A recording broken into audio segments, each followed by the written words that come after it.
ነገር አይፈጅብኝም ወይም ኢዚ ነው ብለኸኛል። ፈቃደኛ ከሆንክ እዚሁ ሚዲያ ላይ ያየን ልትፈርምልኝ እንችላለን። ስክሪፕቶም ይዣለሁ። ፈቃደኛ ካልሆንክ ደግሞ ትልልቅ ሰዎች ባሉበት ያው ከምንም በላይ ካሜራና ሚዲያ ትልቅ ምስክር ነው ብዬ አስባለሁ። አይ አልፈልግም እንደዛ አይሆንም ብለህ ካልክ ደግሞ ትልልቅ ሰዎችን መሰብሰብ እችላለሁ። እንደዛ አድርገን እዚህ ወረቀት ላይ እንድትፈርምልኝ ብቻ ነው ፈልገው። ሌላ ምንም የምፈልገው ነገር የለም። አንብበውና ወሰነሽ መጣችሁ ፍቺውን ልታስፈርምኝ ነው?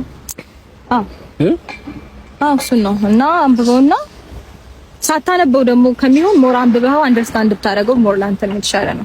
የኔ በመምጣት ያለው ውሳኔ ለማወሰን እንትን ያልሽው ይሄ ከህይወታችሁ ወደ ኋላ መመለስ ያለብን አይመስለኝም። ሄርሚ ሁሉን ነገር አውርቼ ጨርሻለሁ። ወደ ኋላ መመለስ አያስፈልግም። ወደ ኋላ እየተመለሽ ነገሮችን ለማንሳት ችግር የለውም። አይዞሽ ማንም ተወቃሽ ማያደርግሽም። ይሄንን እሱም ማያውቅም። ታስፈርመኝ ነው። ይሄንን ወረቀት እስካሁን ድረስ አላየውም።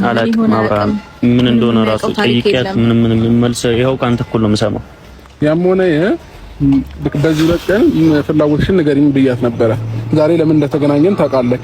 ወረቀቱን አይተኸዋል። የተሻለ አላየሁትም። አይሁን ምንም እግዚአብሔርን አላየሁትም።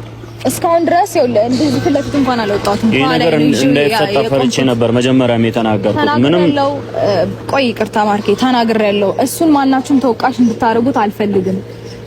በቃ ሲጀመር ወደዚህ አንዴ እንኳን አልመጣሁትም። ከኋላዬ ነው ይዤው የነበረው። ስለዚህ ምን ሊያዝ ምን እንዳደርግ ምንም የሚያውቀው ታሪክ የለም። እሱን ተወቃሽ እንድታረግ አልፈልግም። ይሄ የራሴና የራሴ ውሳኔ ነው። ገባ? እኔ ህይወቴ ውስጥ በምፈልገው ነገር ላይ ማንም መጥቶ እንዲወስንልኝ አልፈልግም። ይሄ የራሴ ውሳኔ ነው። ገባ አይደለ?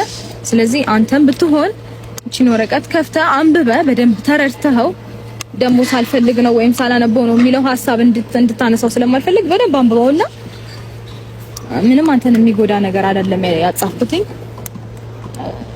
ያው ከተፈረመበት በኋላ ማተብ ይደረጋል፣ ያልቃል ሁሉም ታሪክ። ስለዚህ እዚህ አንብበውና ፈርም። ምንም ማለት ነገር የለም። አልፈልግም እንዴ እኔ አልፈልግም ፍቺ። ለምን እኮ አልፈልግም። መቼም አታስገድጂኝ ማረለ እንዴ? ፍቺ አልፈልግም አልኩሽ እኮ። ለምን? ምክንያትህ ምንድነው እንዴ? ምክንያቴን በተደጋጋሚ መናገር አይጠበቅብኝም። ግልጽ ነው ምክንያቴ እኮ። ምንድነው ምክንያትህ? እኮ ስለማልፈልገው ፍላጎትም እኮ ምክንያት ይኖረዋል። እኔ አሁን ይሄንን ነገር ለማድረግ ብዙ ፍላጎት